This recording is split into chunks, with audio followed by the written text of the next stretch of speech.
YCP నేత చెవిరెడ్డి భాస్కర్ రెడ్డి పిటిషన్పై హైకోర్టులో విచారణ వాయిదా పడింది. పోక్సో చట్టం కింద అతనిపై పోలీసులు నమోదు చేసిన కేసు కొట్టివేయాలని చెవిరెడ్డి భాస్కర్ రెడ్డి హైకోర్టులో పిటిషన్ వేశారు.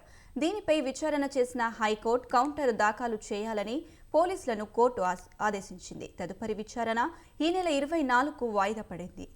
క్వాష్ పిటిషన్లో అరెస్టు నుంచి రక్షణ కల్పిస్తూ ఎలాంటి మధ్యంతర ఉత్తర్వులు ఇవ్వలేమని పిటిషనర్కు హైకోర్టు స్పష్టం చేసింది.